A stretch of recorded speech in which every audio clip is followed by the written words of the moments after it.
Hi hello friends, இன்றைக்கி நம்ம செய்ய போகிறது பிரியாணி தான். ஃபஸ்ட்டு எண்ணெய் போட்டுக்கணும், அதுக்கப்புறம் பட்டை, லவங்கு, ஏலக்காய் இந்த 3 பொருளும் போட்டுக்கணும். அதுக்கப்புறம் வெங்காயம், பச்சை மிளகாய் போட்டு நல்லா வதக்கிக்கணும். பாருங்கள், இன்றைக்கி நம்ம அடுப்பில் தான் சமைக்கிறோம், விறகு அடுப்பில். இப்போ இந்த மாதிரி கலர் வரணும் வெங்காயம். இப்போ இஞ்சி பூண்டு போட்டுக்கலாம்.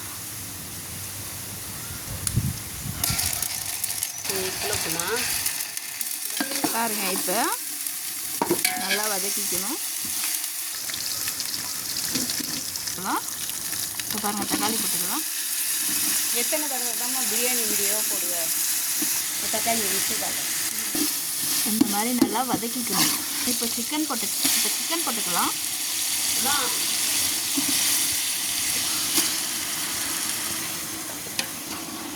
இப்போ நல்லா கலந்து விட்டுக்கலாம். கரம் மசாலா போட்டுக்கலாம், மஞ்சத்தூள் போட்டுக்கலாம், மிளகாத்தூள் போட்டுக்கலாம். காரத்துக்கு ஏற்ற மாதிரி மிளகாத்தூள் போட்டுக்கோங்க. இப்போ நல்லா கலந்து விட்டுக்கலாம். கொஞ்சோண்டு தனியாத்தூள் போட்டுக்கலாம், உப்பு போட்டுக்கலாம். இப்போ பார்த்தீங்கன்னா கலர்ஃபுல்லாக வந்துருக்கு. லெமன் போட்டுக்கலாம், தயிர் போட்டுக்கலாம்,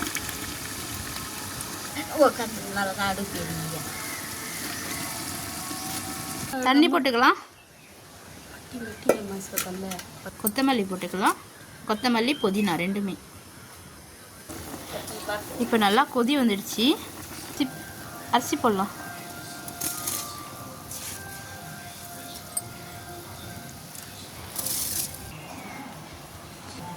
இப்போ நல்லா கிளறி விட்டுக்கலாம். சரிசமமாக வர மாதிரி அரிசி. இப்போ தம்க்கு கொடுத்துடலாம் பிரியாணியை. கலர் பவுட்ரு மேலே போட்டுக்கலாம். இது எல்லா இடத்துல படுற மாதிரி இப்படி தான் போட்டு மூடிடணும், கலக்கக்கூடாது. தம்க்கு போட்டாச்சு. மேலே ஏதாவது ஒரு வெயிட் எடுத்து வச்சிடலாம். பிரியாணியை நல்லா கலந்து விட்டுக்கலாம். இப்போ பிரியாணி ரெடி ஆயிடுச்சு, நல்லா தம் ஆயிடுச்சு. இன்னொரு தடவை கலந்து விட்டு சாப்பிட வேண்டியது தான். முடிஞ்சிடுச்சு.